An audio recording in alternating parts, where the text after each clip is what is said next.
Halo Sobat Indak, ketemu lagi dengan saya Epta di Indak Podcast, Jejak Industri dan Perdagangan. Dan bagi teman-teman yang baru saja bergabung, saya ingin menginformasikan bahwa Indak Podcast ini akan memberikan informasi dan edukasi terkait dunia perindustrian dan perdagangan. Nah, kali ini kita akan masuk dalam segmen Obras. Obras ini adalah segmen yang pertama kali kita lakukan, di mana kita akan mencoba mereview semua topik atau pembahasan yang telah kita ambil pada saat Indak Podcast mulai berdiri. Nah, di segmen Obras ini kita akan berdiskusi bersama dengan koordinator Indak Podcast dan sekaligus koordinator Klinik Ekspor Sulawesi Tengah, yaitu Bapak Fikri. Selamat datang Pak Fikri, apa kabar? Makasih Bung Epta. Iya. Ini harus dipanggil Bung Epta ya? Iya, boleh. Nah, harus dipatenkan ini Bung iya, Pak Fikri, ini ide sebenarnya sebelum kita masuk ke pembahasan ini, ide sebenarnya untuk Obras ini sendiri bagaimana? Ada? Ya, memang kita ambil setapannya di sini ini supaya memperlihatkan Kota Palu, betapa indahnya Kota Palu, dengan beragam sumber daya alamnya. Begitu sangat menjanjikan buat pembangunan Sulawesi Tengah ke depannya. Oke, dan saya berharap bahwa Obras ini juga bukan hanya kali ini, tapi bisa ada segmen-segmen selanjutnya. Dan bisa kita pindah tempat lagi dengan narasumber yang berbeda. Kalau bisa mungkin kepala dinas kita ajak. Boleh sekali. Obrolan santai. Iya. Mengulik-ngulik tentang industri perdagangan seperti apa di kacamatanya kepala dinas. Oke, nanti kita cari waktu berarti ya. Ya, insya Allah. Dan Pak Fikri, ini kita bicara santai ya. Kita akan bicara santai terkait dengan apa yang sudah kita bahas di podcast sebelumnya. Nah, kalau di podcast sebelumnya itu kita sudah banyak berbicara tentang perindustrian, kemudian bagaimana dari sisi perdagangannya. Nah, kalau Pak Fikri sebagai koordinator dari Klinik Ekspor Sulteng, kira-kira bagaimana pendapat? Ya, makasih Sobat Indak, sedikit menjelaskan. Memang inisiatif jalan ceritanya Indak Podcast ini inisiatif dari teman-teman Klinik Ekspor kerjasama dengan teman-teman PPID Dinas Perindustrian dan Perdagangan. Memang ingin mengetahui sebenarnya kita ini mau cari benang merahnya benang merahnya untuk supaya kita bekerja ini ada saling bertautan, jangan terpisah ke sana kemari kan. Melalui Indak Podcast ini kita mengedukasi teman-teman dinas bahwa begini loh sebenarnya bidangnya masing-masing. Sebenarnya kemana muaranya? Karena kalau bicara industri dan perdagangan, kenapa satu? Memang cocok satu karena ini saling berkesinambungan. Karena bicara pengembangan pelaku usaha, karena kita punya objek adalah pelaku usaha. Betul. Ya, dalam hal ini kalau dari sisi dinas itu IKM kan. IKM. Kita bangun pelaku usaha atau masyarakat yang kita bentuk dia jadi IKM. Itu kita bina secara industri. Habis itu dia lakukan perdagangan, aktivitas perdagangan, baik dia secara lokal.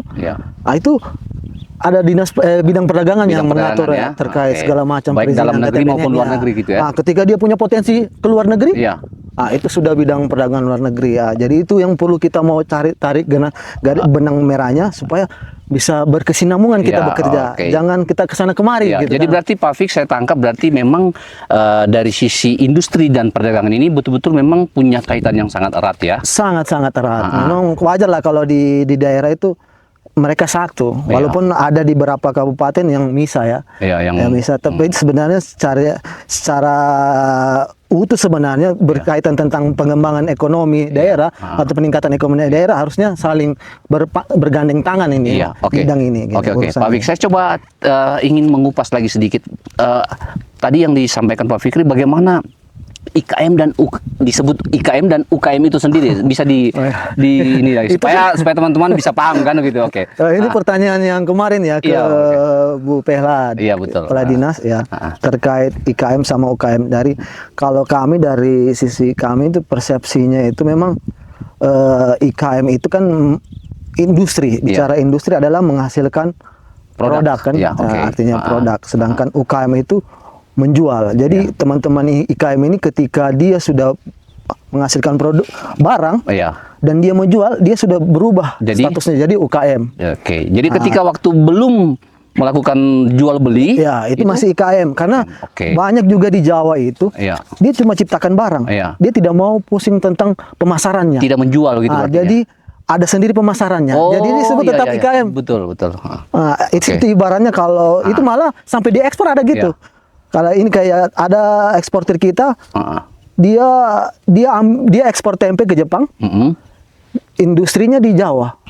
Jadi dia cuma yang di Jawa itu cuma menghasilkan tempe, yang mendagangkan ini ya industri eksportir kita yang dari Palu ke Jepang. Bisa seperti gitu itu. Ya, istilahnya namanya maslon itu. Jadi intinya bahwa ketika dia menghasilkan suatu barang itu masih disebut IKM, dan ketika dia menjual atau itu sudah berubah, itu sudah UKM. Jadi UKM. Saya ingin sedikit lagi Pak Fik, ini kalau kita bicara tentang pemberdayaan industri. Ini untuk Sulawesi Tengah bagaimana Pak Fikri melihat itu? Ini sebenarnya sudah dibahas sama Ibu Mira ya kemarin sama Bu Ratna tentang pemberdayaan. Walaupun memang kemarin sedikit mengomentari, kemarin itu durasinya cukup singkat lah kalau dibilang, karena kita menyiapkan 7 pertanyaan masing-masing kepala bidang ini. Tapi memang dari sisi kita juga kurang mengulik tajam. Jadi dari pertanyaan tentang pemberdayaan saja ini cukup dalam sebenarnya bisa digali. Pemberdayaan. Jadi kalau dari persepsi kami, klinik ekspor itu memang ujung tombaknya terkait perindustrian perdagangan adalah pemberdayaan IKM industri ini. Dalam hal ini pondasinya pondasinya ini ada objeknya adalah pelaku usaha, pemberdayaan masyarakat kan. Bagaimana memberdayakan masyarakat. Itu memang butuh kerjasama. Selama ini memang sudah dilakukan teman-teman bidang industri tentang pemberdayaan pelaku usaha. Masyarakat itu menciptakan produk. Sudah banyak kan IKM kita, bawang goreng lah, coklat lah, kopi. Itu memang, tapi 1-2 saja yang melakukan lompatan dari perdagangan secara lokal ke nasional. Itu dan mau kita dorong lagi ke ekspor, itu butuh effort yang luar biasa, karena selalu kendalanya teman-teman. Jadi kita di klinik ekspor itu juga bukan cuma pelaku ekspor yang datang, justru orang sama sekali pelaku usaha baru yang buta tentang tentang perdagangan, itu datang ke kita diskusi tentang bagaimana bisa melakukan usaha dan malah mau langsung tembus ke ekspor. Nah, memang agak butuh usaha yang luar biasa untuk kita bisa ke situ, butuh edukasi. Jadi terkait pemberdayaan sendiri itu kalau dari kami itu memang ada beberapa strategi sebenarnya yang memang perlu didorong kita dari dinas, yaitu tentang bukan cuma bebannya dinas sih sebenarnya, bukan bebannya dinas Indak, tapi beban stakeholder lain, dinas lain juga terkait pengembangan sumber daya manusia, dalam hal ini pemberdayaan masyarakat, dalam hal ini pemberdayaan industrinya kan, dari sisi industrinya, karena mau disorong terkait ekonomi adalah dari sisi industrinya. Kalau saya coba sedikit lagi ya, ini Pak, aduh lumayan panas ini kayaknya. Kalau dari segi perizinannya, kalau segi perizinannya dan sumber dayanya itu tadi bagaimana bisa? Kalau kita kan di industri ada bidang itu kan terkait perizinan. Memang kalau selama ini kalau dinas provinsi adalah objeknya adalah industri-industri yang skala menengah sampai besar. Menengah ke atas ya. Tapi kami tidak luput juga kayaknya teman-teman dari bidang industri untuk melakukan pembinaan terkait atau memfasilitasi terkait perizinan yang ada kepada pelaku-pelaku UKM kecil kan. Di situ ada halal, mereka bisa pendampingan. Sebentar, kalau menurut pengamatan Pak Fikri, kira-kira bagaimana perizinan itu sendiri? Apakah di Sulawesi Tengah ini susah atau bagaimana? Sehingga kalau misalnya kita kaitkan dengan tadi bahwa banyak IKM yang presentasinya untuk menuju ke penjual atau perdagangan ke luar negeri itu masih sangat sedikit gitu. Bagaimana? Ini kayak kemarin kan kita kebetulan ada IKM yang mau go ekspor. Betul. Nah, ekspor bawang goreng dia selalu jadi momok adalah perizinan. Perizinan. Ini perizinannya gimana? Makanya dia langsung nanya. Langsung nanya tentang surat keterangan asal yang sebenarnya dalam hal ini dokumen surat keterangan asal adalah dokumen terakhir setelah proses ekspor kamu itu sudah ada di atas kapal. Berarti ada izin-izin atau ya, dokumen izin- sebelumnya ya, yang harus ada. disiapkan. Oke. Tapi sebenarnya kalau terkait perizinan dari zamannya Pak Jokowi itu sudah sangat memudahkan. Oke. Nah, apalagi dari sisi perindustrian perdagangan loh, Iya. itu hilang semua rekomendasi-rekomendasi. So cukup NIB aja. NIB. Selama barangnya itu masuk Oke. kategori yang bebas ya. Ya, oke. Nah, kalau dia lartas juga, kita juga dari perdagangan, sisi perdagangan bisa bantu mengkomunikasikan dengan Kementerian Perdagangan. Iya. Jadi kalau dari sisinya Perindak, bicara perizinan di Perindak, Ya. saya rasa sih sangat mudah. Ya. Sangat membantu. Teman-teman dari bidang industri juga sangat membantu kok. Oke. Sangat mau mendampingi pelaku usaha. Ya. Saya rasa perizinan sih aman sih kalau di Perindak. Jadi kalau saya bisa sampaikan bahwa memang sisi pemberdayaan sampai perizinan perindustrian itu ditambah lagi dengan sarana prasarana pendukung itu saya pikir tidak ada masalah untuk teman-teman ya. Enggak. Ya justru kita saat ini teman-teman industri dengan giatnya kita ini sebenarnya kita memancing untuk ayo loh kolaborasi. Betul. Nah, ini sekarang waktunya kita kolaborasi, jangan jalan sendiri. Nah, Oke. saya rasa sudah mulai bergandeng tangan lah kita untuk mencari satu objek yang bisa kita dorong ekspor. betul. Salah satunya yang barusan rilis ini adalah binaan teman-teman industri adalah industri Sidat Sogili. Oh, Sogili. Barusan per tanggal tanggal Tahun kemarin kemarin ya. ya. Dalam minggu ini dia sudah ekspor ke Vietnam. Ke Vietnam, Sidat. Sidat sekitar 400 kilo ke Vietnam. Nah, itu salah satu binaannya Dinas Perindustrian Perdagangan juga. Teman-teman industri gitu ya. Dan itu bukan cuma Dinas Perdagangan aja, ada BI, Iya, oke. ada koperasi dan dinas-dinas lain yang terkait. Banyak stakeholder yang Banyak stakeholder. Karena Oke. tidak bicara ekspor itu bukan bicara Perindak saja ya. Iya. Semua Iya, terkait, stakeholder yang kita harus selalu bergandeng tangan, jangan sendiri-sendiri. Nggak ada IKM kita yang bisa jadi. Oke. Nah, karena kalau sudah bicara ekspor tadi Sidat, saya akan coba sedikit lagi untuk ke perdagangan sendiri. Nah, gitu. ya. Nah, kalau untuk perdagangan sendiri, bagaimana Pak Fikri melihat stabilisasi distribusi barang ini? Kita bicara dulu untuk di dalamnya untuk kebutuhan pokok. Gitu. Ya ini agak ya. Kalau bicara perdagangan kebetulan, karena saya dari sisi perdagangan luar negeri, dulu ya zaman sebelum 2014 ya, aturan Undang-Undang 23 itu perdagangan satu aja di dalam satu bidang.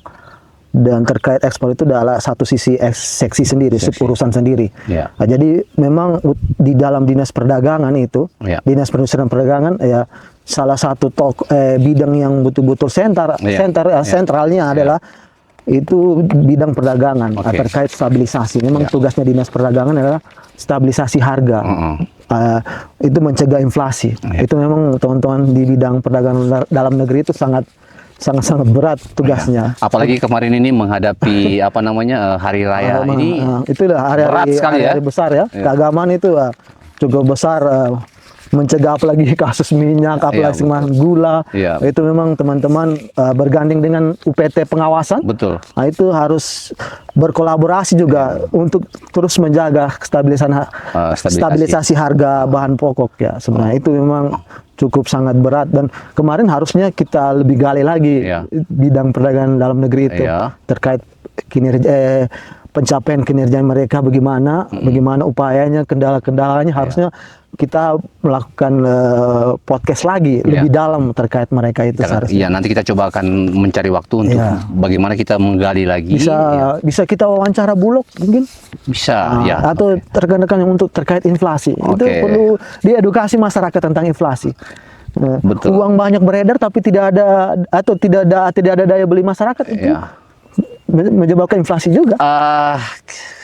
Selanjutnya ini saya coba kalau kita tadi sudah bahas perdagangan industrinya dari mulai pemberdayaannya, kemudian perizinan dan sampai di perdagangan sendiri. Nah, kalau kita bicara perdagangan tadi dalam negeri, kita ke luar negeri. Nah, bagaimana kalau Pak Fikri melihat itu?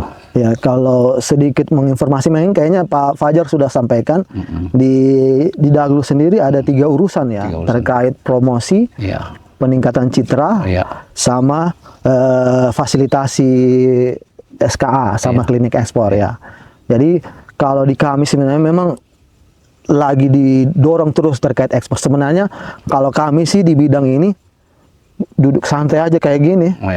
Ekspor ini Sulawesi Tengah terus meningkat karena di IMIP sana ya. Iya, Di pertambangan IMIP ya, adalah di kabupaten yang saat Morowali, ini lagi membangun kawasan industri. Iya. Itu terus berkembang. Iya. Jadi secara nilai ekspor terus naik meningkat ya, ya. gitu. Insya Allah terus meningkat. Ah. Nah, cuma kami tidak harus berdiam diri juga. Ya. Kami terus juga mendorong UKM-UKM pelaku usaha baru yang mau melakukan ekspor untuk Iya. produk-produk yang sebenarnya Sulawesi Tengah punya ini banyak. Iya. Bukan hanya tambang bukan gitu ya? hanya tambang, Iya, banyak dari sisi perkebunan Iya, kelapa aja yang iya. saat ini lagi gencar-gencarnya kelapa. Itu kita lagi mau coba ubah mindsetnya, jangan kirim kelapa bulat Utuh aja. begitu ya, kelapa Kalau utuh. bisa diolah. Iya gitu ya. Jadi Bisa minimal banyak, setengah jadi gitu setengah ya. jadi, walaupun memang itu harus kita bantu dari sisi clean export untuk cari pemasarannya untuk produk-produk ini. Nah, itu Oke. kita lagi coba untuk mereview masing-masing produknya gitu kan. Oke.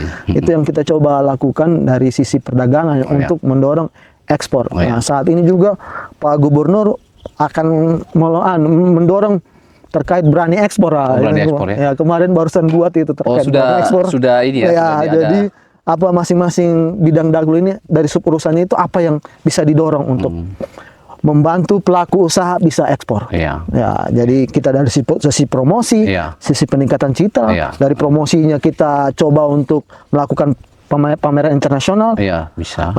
misi dagang, Iya, betul. bisnis meeting, Iya. B2B. Iya. Kalau dari sisi peningkatan citranya, kita coba untuk pengembangan desainnya, rebranding merek. Iya. Semua sudah Iya, ini disiapkan lagi ke sana. Iya. Sebenarnya kita sudah jalan dari Iya. kemarin-kemarin, dari tahun-tahun sebelumnya kita sudah jalan. Iya. Cuma mau cari momentumnya dengan adanya gubernur baru ini yang semangatnya, Iya. semangat 45 ini. Iya, oke. Insya Allah bisa juga Iya. kita ibarat menggayung sepeda lebih kencang lagi Oke, untuk bisa iya. menuju mencapai tujuan itu. Iya, kan? dan semoga berani ekspor Nah. itu bisa terwujud nanti ya. Oke, Insya Allah ya. mudah-mudahan. Ini yang terakhir ini Pak Fikri. Bagaimana harapan Pak Fikri terkait dengan perindustrian dan perdagangan yang ada di Sulawesi Tengah ini? Ya, itu tadi sebenarnya tujuannya kita bikin podcast adalah ayo sama-sama pelajari. Iya. Pelajari bukan cuma bidangnya, Iya. justru harus pelajari satu dinas. Iya. Ketika kita ditanya tentang ini, Iya. kita tahu oh ini loh, begini sebenarnya dinas kami. Iya. Jadi itu harapannya teman-teman ASN Dinas Perindustrian dan Perdagangan Iya. bisa sama-sama belajar melalui Oke. podcast ini untuk saling menambah ilmu dan Wawasan. wawasannya kita. Ketika kita berkolaborasi di lapangan, Iya. itu jalan loh. Oke. Ide-idenya muncul. Iya. Yang kurang bisa saling melengkapi gitu. Iya, oke. Itu yang saya harap supaya kami juga tim podcast Iya. bergairah juga untuk Iya. buat video. Oh, betul. Iya. Oke. Jangan tidak di like, tidak subscribe. Oh ya, oke. Iya. Oh ya, ini informasi juga untuk teman-teman sobat Indak. Jangan lupa untuk kunjungi kami di channel YouTube kami Indak Podcast. Itu teman-teman bisa mengakses semua berita dan edukasi terkait dengan Iya. dunia perindustrian dan perdagangan di Provinsi Sulawesi Tengah. Sama ide itu jangan muncul dari kita juga. Oke. Kalau ada ide bisa share Bisa ke dimasukkan kita. ya? Nanti tim podcast akan buatkan Oke. skripnya atau sama-sama kita buatkan skripnya seperti apa supaya sama-sama bergairah, sama-sama mengedukasi Oke. masyarakat gitu. Iya, iya. Jadi pada intinya adanya podcast ini untuk memberikan agar perindustrian, bidang perindustrian dan perdagangan ini bisa lebih Iya, berkolaborasi lah, lebih erat. lebih erat dalam rangka Ini untuk- artinya bukan dinas perindak tidak akur, tidak. Iya, Per bidangnya tidak. Kita akur, cuma secara kinerja Iya. kita harus bergandeng tangan, Iya, betul. lebih bergandeng tangan lagi. karena tidak bisa dipisahkan juga. Bisa pisahkan juga. Iya. Kalau bisa satu IKM Iya. Iya. itu dibina dan dia kita rasa punya potensi, kita Iya. kurasi sama-sama Iya. untuk dorong sampai ke pasar global. Ya sama-sama kita dorong, Iya, oke. gitu. Ya. Supaya sampai tujuannya. Kalau misa-misa ya susah. Betul. Jadi Kendalanya banyak gitu pasti banyak kendalanya. Jadi memang kalaupun kita punya barang tapi kita tidak pasarkan, tidak ada yang memasarkan sama dengan bohong juga kan, begitu ya. Jadi begitu juga kalau kita punya jiwa untuk memasarkan tapi kita tidak punya produk, nah berarti memang harus ada chemistry ya, atau ada kita harus bergandeng tangan antara bidang yang ada di perindustrian dan di perdagangan. Iya. Nah, Memang bicara IKM ini memang mendorong IKM go global, go ekspor. Iya. yang berapa tahun ini kan sudah digencarkan di berapa stakeholder dinas-dinas lain. Memang tidak bisa sendiri-sendiri melihatnya harus bergandeng tangan juga kita, seperti apa yang kurang dari sisi ini, apa yang kurang, kita harus saling menginformasikan. Kalau boleh duduk bersama. Kalau kita kan di Daglu biasa coffee morning sama stakeholder, karantina, bea cukai, ini masalahnya di mana? Dari sisi pengapalan, penyedia kapal itu kontainer, kita selalu duduk, oh ini di sini lagi ada informasi. Itu kami sering buat itu coffee morning supaya kita tahu bahwa ini masalah apa sebenarnya yang ada di bawah ini kan. Bicara IKM mau go ekspor itu, kita juga saya bicara dari sisi perdagangan luar negeri, kita juga lagi dari klinik ini mendorong agregator untuk mudah untuk bisa ekspor. Apa itu agregator? Yaitu trader. Dia tidak pusing memproduksi barang, dia cukup bagaimana mempelajari pasar. Bagaimana ketemu buyer, itu agregator. Itu yang alhamdulillah sudah banyak agregator di sini. Tinggal barangnya kita lagi. Jadi berarti tantangan buat teman-teman yang ada di perindustriannya bagaimana meningkatkan industri yang ada di Sulawesi Tengah sendiri, begitu ya. Nah, ada lagi mungkin Pak Fikri yang ingin disampaikan kepada teman-teman Indak Podcast terkait dengan perdagangan perindustrian dan perdagangan ini? Ya, kita perdagangan, sekali lagi saya bilang perdagangan ini, Dinas Perindustrian dan Perdagangan, kita ditargetkan indikatornya ekspor barang loh. Nah, itu kalau dibebani kami sendiri itu susah, tidak bakal tercapai. Walaupun seperti saya bilang tadi, pertumbuhan industri besar yang dalam jangkauannya Dinas Perindustrian dan Perdagangan itu terus tumbuh memang. Cuma kita miris lihatnya kalau industri-industri kecil ini tidak bisa menyeberang di pasar global loh. Karena pasar global ini sangat betul mudah sekarang karena banyak sarananya, marketplace online sudah banyak. Tinggal kita bagaimana membangun marketnya kita lewat kita punya store online yang ada di marketplace itu. Jadi ayo sama-sama. Kalau go ekspor itu mudah sebenarnya. Mudah karena pasarnya itu sudah terbuka lebar. Kan ada marketplace, Alibaba lah, Shopee, Lazada, itu sangat terbuka lebar. Jadi punya kesempatan untuk sudah ibarat sudah kebuka loh pintunya, tinggal kita lihat mau mencapainya gimana, mau masuk tidak gimana itu ya. Gitu. Nah, itu saja barangkali, dan teman-teman Sobat Indak, itu tadi obrolan santai kita di segmen ini terkait dengan perindustrian dan perdagangan yang ada di Sulawesi Tengah. Jadi sekali lagi untuk teman-teman khususnya yang ada di Dinas Perindustrian dan Perdagangan, ayo kita bergandengan tangan, ayo kita saling mendukung dalam meningkatkan industri dan perdagangan yang ada di Provinsi Sulawesi Tengah. Nah, bagi teman-teman Sobat Indak yang ingin mengetahui lebih lanjut terkait dengan dunia industri dan perdagangan, teman-teman bisa langsung datang di Dinas Perindustrian dan Perdagangan Provinsi Sulawesi Tengah, Jalan Kartini nomor 18 Palu, dan teman-teman bisa mendapatkan edukasi dan bisa mendapatkan informasi terkait dengan dunia industri dan dunia perdagangan. Oke Sobat Indak, saya Efta undur diri, terima kasih dan sampai ketemu di podcast selanjutnya. Indak Podcast, Jejak Industri dan Perdagangan.